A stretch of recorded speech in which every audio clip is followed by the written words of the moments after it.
Saya tidak pernah tidak bekerja loh. Kalau orang pernah tanya sama saya, Pak Habibie, kok bisa begitu? Mentalitas apa itu? Saya mentalitas sepeda. Kalau Anda naik sepeda, Anda berhenti, Anda jatuh. Jadi kalau saya berhenti bekerja, saya mati. Umur 80. Kalau ditanya Habibie umur berapa? 90 kurang 10. Tapi jiwanya 17 tahun. Tidak ada bedanya. Saya umur 80 tahun. Kenapa? Karena alasan-alasan tadi yang saya berikan. Itu motivasinya. Yang penting motivasi deh. Semangat saya itu datang atas keyakinan dan kesadaran bahwa saya ini manusia. Produk dari masyarakat di mana saya hidup. Karena saya dan keluarga saya dulu dan sekarang dan masa depan agar ada bagian terpadu dari masyarakat ini. Kalau masyarakat ini makmur, ya keluarga saya ikut makmur. Karena itu saya terus tidak mau berhenti. Saya bilang, tidak ada gunanya Anda IQ-nya tinggi, tapi pemalas. Tidak memiliki disiplin, forget it.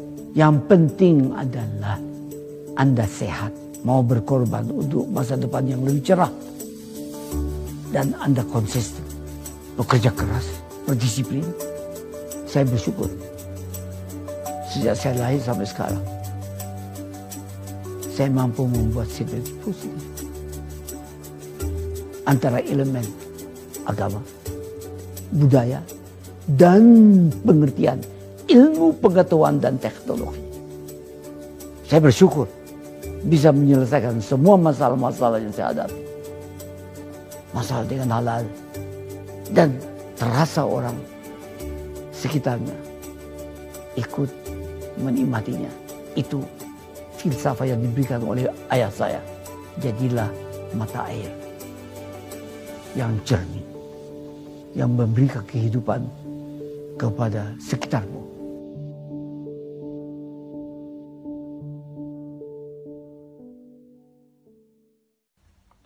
Assalamualaikum warahmatullahi wabarakatuh.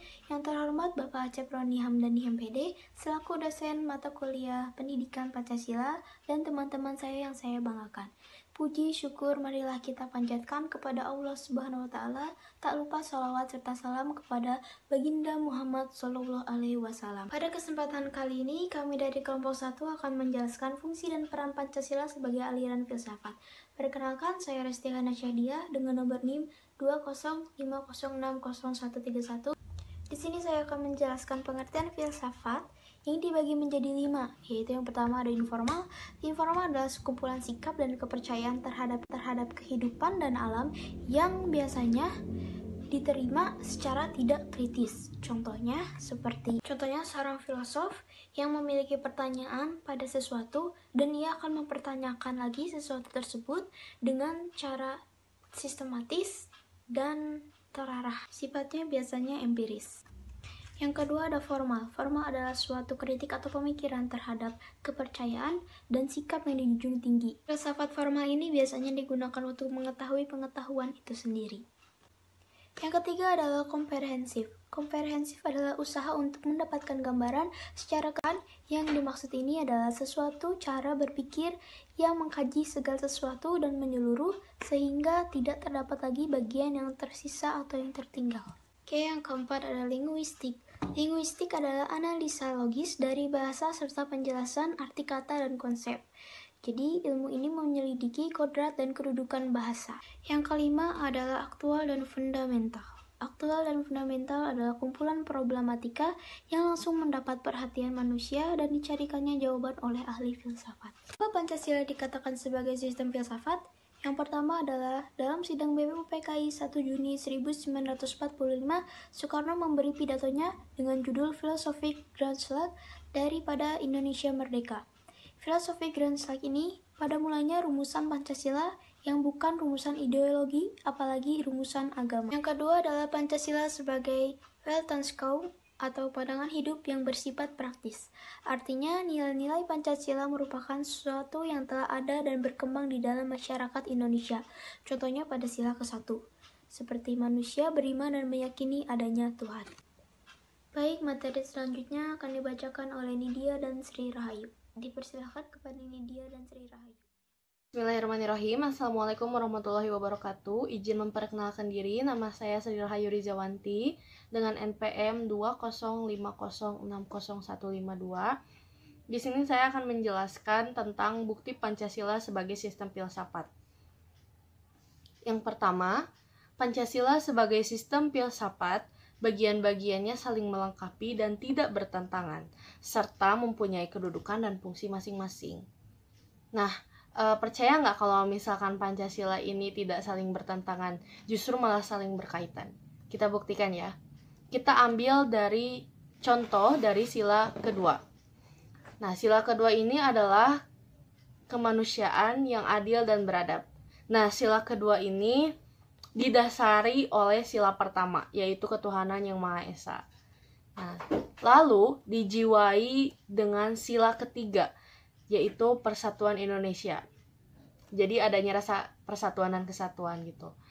Lalu dijiwai lagi dengan sila keempat, kerakyatan yang dipimpin oleh hikmah kebijaksanaan dalam permusyawaratan perwakilan. Nah, ada jiwa kebijaksanaannya gitu kan. Lalu dijiwai lagi dengan sila kelima, yaitu keadilan sosial bagi seluruh rakyat Indonesia. Jadi adil dengan siapapun gitu, tidak memandang sebelah mata pada orang lain, seperti itu ya. Jadi sila kedua ini sama sekali tidak bertentangan dengan sila-sila yang lain ya. Nah, kalau misalkan saya kaitkan satu persatu mungkin akan panjang ya. Nah, saya harap dari pemaparan ini kalian sudah mengerti ya kalau Pancasila ini tidak saling bertentangan, justru malah saling berkaitan. Oke, lanjut. Yang kedua, Pancasila merupakan suatu pola yang dapat mewadahi semua kehidupan dan dinamika masyarakat Indonesia. Ya, karena Pancasila ini kan isi-isinya itu adalah inti mutlak dari kehidupan manusia, di mana seperti sila pertama, ketuhanan yang Maha Esa. Ya, setiap manusia pasti punya Tuhan. Lalu sila kedua, kemanusiaan yang adil dan beradab. Setiap manusia pasti harus beradab kepada siapapun. Gitu kan, harus adil kepada siapapun. Sila ketiga, persatuan Indonesia. Setiap manusia itu nggak bisa hidup sendiri. Manusia itu pasti ada dalam satu kesatuan. Lalu kerakyatan yang dipimpin oleh hikmah kebijaksanaan dalam permusyawaratan perwakilan gitu ya. Manusia itu harus bisa bijaksana dengan dirinya sendiri maupun dengan orang lain gitu kan. Lalu ketika ada masalah pun dia harus bisa bermusyawarah, entah itu dengan dirinya atau dengan orang lain, sehingga ketika dia mengeluarkan keputusan, dia dapat memutuskan keputusannya dengan bijaksana, seperti itu ya. Lalu sila kelima, keadilan sosial bagi seluruh rakyat Indonesia, itu sama ya kayak sila yang kedua. Kita harus bisa bersosialisasi dengan adil kepada seluruh masyarakat gitu, tanpa membeda-bedakan gitu kan ya. Oke, lanjut yang ketiga. Pancasila dirumuskan berdasar inti mutlak tata kehidupan manusia. Ya, seperti yang saya jelaskan barusan.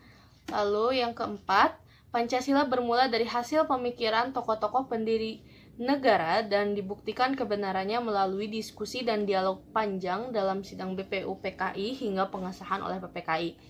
Ya, mungkin teman-teman kemarin udah kita bahas ya di bab Pancasila dalam konteks sejarah perjuangan bangsa Indonesia. Mungkin teman-teman udah tahu ya kalau Pancasila ini benar-benar suatu bentuk perjuangan dari para pahlawan kita gitu. Bahkan dalam waktu perumusannya, dalam pengesahannya pun itu nggak mudah gitu. Banyak sekali tantangan bagi pahlawan-pahlawan kita terdahulu untuk mengesahkan dasar negara ini ya. Lanjut kepada urgensi Pancasila sebagai sistem filsafat. Yang pertama, menjadi pertanggungjawaban rasional dan mendasar mengenai sila-sila dalam Pancasila sebagai prinsip politik. Ya, gini teman-teman. Bayangin kalau misalkan politik di kita ketika membuat perundang-undangan itu tidak didasari oleh Pancasila. Kebayang nggak bakal kayak gimana? Misalkan ada perundang-undangan yang tidak membawa satupun dasar dari Pancasila. Misalkan dia nggak menerapkan sila yang keempat, yaitu kerakyatan yang dipimpin oleh hikmah kebijaksanaan dalam permusyawaratan perwakilan. Misalkan ketika mereka membuat undang-undang, mereka tidak melaksanakan musyawarah dengan dewan-dewan perwakilan rakyat ataupun langsung dengan rakyatnya, tidak ada sosialisasi dahulu bersama rakyat gitu. Lalu tiba-tiba mengeluarkan peraturan yang dimana peraturannya itu sangat merugikan masyarakat. Nah, kira-kira peristiwa tersebut itu bakal terjadi apa ya teman-teman? Kira-kira bakal kayak gimana gitu negara kita? Pasti ada demo di mana-mana, itu udah pasti ya. Lalu pasti perbedaan pendapat di mana-mana gitu kan. Nah, mengapa Pancasila ini menjadi dasar prinsip politik? Ya karena itu, apabila tidak memakai dasar negara, maka mungkin negara kita tidak menutup kemungkinan ya terjadi perang saudara di mana-mana gitu kan ya. Oke, lanjut yang nomor 2, menjadi operasional dalam bidang-bidang kehidupan bernegara. Nah, kalau tadi itu kan dalam prinsip politik, nah sekarang dalam kehidupan bernegara. Berarti bukan hanya para mereka yang membuat undang-undang, tetapi ini juga menjadi dasar kehidupan untuk kita sebagai warga negara. Maksudnya kayak gini, kita kan gak mungkin buat undang-undang ya, tapi kita juga ada di Indonesia, kita bersosialisasi dengan seluruh warga Indonesia. Dimana kalau misalkan kita tidak menerapkan Pancasila dalam kehidupan bernegara kita, kira-kira hidup kita bakal aman gak ya? Misalkan kita tidak menerapkan sila kedua, yaitu kemanusiaan yang adil dan beradab. Nah, misalkan kita ketemu sama orang yang berbeda pendapat, orang yang tidak sesuku dengan kita, orang yang tidak seagama dengan kita malah mencela, menghina, tidak menghargai. Aman gak sih kita? Kayaknya kita akan ditegur orang-orang, mungkin ya, akan bisa jadi dimarahi, bisa jadi dimusuhi. Hidup kita gak akan tenang gitu kan ya, kalau kita gak menerapkan salah satu pun dari Pancasila gitu. Oke, kita lanjut yang ketiga. Agar dapat membuka dialog dengan perspektif baru dalam kehidupan berbangsa dan bernegara. Ya, dengan misalkan nih, kita tuh jadi utusan, misalkan jadi utusan untuk rapat ke daerah lain, misalkan lintas provinsi gitu ya. Nah, kalau misalkan kita menerapkan Pancasila dan di sana pun menerapkan Pancasila, kita nih ya seperti biasa gitu, kayak nggak akan ada tantangan, hambatan gitu kan. Ketika ada perbedaan pendapat pasti kita dihargai gitu kan, kalau misalkan kita menerapkan Pancasila itu. Tapi kebayang nggak kalau misalkan kita nggak menerapkan Pancasila? Kayak berdialog dengan orang lain pun ketika kita berbeda pendapat itu pasti dampaknya akan besar sekali gitu kan. Tapi dengan Pancasila perbedaan pendapat ini bisa dihargai gitu kan. Bahkan dengan musyawarah bisa dicari titik jalan keluarnya seperti apa gitu kan. Oke, kita lanjut yang keempat. Menjadi kerangka evaluasi kegiatan kehidupan berbangsa, bernegara, dan bermasyarakat serta memberikan solusi permasalahan nasional. Nah gini teman-teman, pastikan di setiap negara itu pasti ada permasalahan nasionalnya masing-masing. Nah, permasalahan nasional di Indonesia ini pasti dikaitkan dengan Pancasila. Apakah masalah ini bertentangan dengan Pancasila? Seperti itu ya. Kita ambil satu contoh permasalahan nasional di kita, yaitu korupsi. Nah, korupsi ini sangat bertentangan dengan sila keempat, yaitu kerakyatan yang dipimpin oleh hikmah kebijaksanaan dalam permusyawaratan perwakilan. Di sini seorang petinggi negara yang melakukan korupsi sudah tidak adil dong kepada rakyatnya. Karena kenapa? Misalkan uang pajak yang harusnya dari rakyat, oleh rakyat, untuk rakyat, malah jadi dari rakyat, oleh rakyat, untuk dirinya sendiri. Gitu kan teman-teman? Nah, Pancasila ini juga memberikan solusi permasalahan nasional gitu kan. Bagaimana cara-caranya agar para pelaku tindak hukum seperti korupsi seperti itu dapat berubah mungkin ya. Nah, Pancasila ini kan di bawahnya memiliki Undang-Undang Dasar 1945.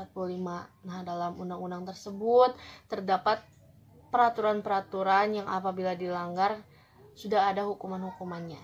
Gitulah teman-teman. Kita lanjut kepada kajian Pancasila dalam sistem filsafat. Yang pertama, Pancasila sebagai genetivus objektivus dan genetivus subjektivus. Artinya apa ya? Artinya adalah nilai-nilai dalam Pancasila digunakan untuk mengkritisi atau memfilter berbagai aliran filsafat yang berkembang. Jadi apapun aliran filsafat yang berkembang di negara ini, dasarnya itu tetap harus berdasarkan Pancasila gitu. Lalu yang kedua ada landasan ontologis. Landasan ontologis adalah sebuah pemikiran filosofis atas hakikat dan Ration d'erte sila-sila Pancasila sebagai dasar filosofis negara. Ya, dasar filosofis negara gitu. Pokoknya harus berkaitan dengan Pancasila. Oke, lanjut. Landasan epistemologis. Di sini adalah nilai-nilai Pancasila digali dari pengalaman-pengalaman empiris bangsa Indonesia, kemudian disintesiskan menjadi sebuah pandangan yang komprehensif tentang kehidupan bermasyarakat, berbangsa, dan bernegara.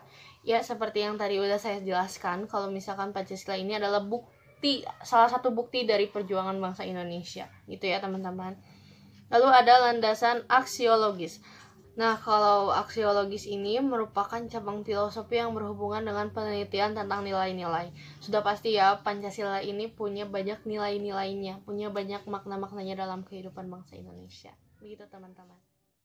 Saya, Nidia Tiramawati, akan menjelaskan sumber Pancasila dan esensi dan urgensi manusia sebagai sistem filsafat. Bersumber Pancasila ada 3. Yang pertama itu ada historis, sosiologis, dan politis. Historis adalah kejadian-kejadian sejarah yang terjadi di masa lalu. Sosiologis ilmu tentang kehidupan antar manusia yang di dalamnya mengkaji latar belakang, susunan pola kehidupan golongan atau masyarakat. Politis, pembagian dan pembentukan kekuasaan masyarakat dalam suatu negara. Selanjutnya ada esensi dan urgensi manusia dalam sistem filsafat. Yang pertama, hakikat sila ketuhanan terletak pada manusia untuk meyakinkan Tuhannya. Selanjutnya, manusia memiliki kedudukan yang sama. Yang ketiga, warga negara memiliki persatuan ditentukan oleh ideologi. Yang keempat, mufakat diambil dari hasil musyawarah. Selanjutnya yang kelima, keadilan disamaratakan tanpa membedakan yang atas dan yang bawah. Urgensi yang pertama, memulihkan harga diri bangsa Indonesia sebagai bangsa yang merdeka dalam bidang politik dan merdeka dalam mengemukakan ide-ide pemikirannya. Yang kedua, membangun alam pemikiran yang berakar-akar dari nilai-nilai budaya bangsa Indonesia. Yang ketiga, mampu menghadapi rintangan globalisasi yang dimana melemahkan perekonomian Indonesia. Baik, sekian pemaparan dari kelompok kami. Mohon maaf jika ada kesalahan kata. Terima kasih atas perhatiannya. Wassalamualaikum warahmatullahi wabarakatuh.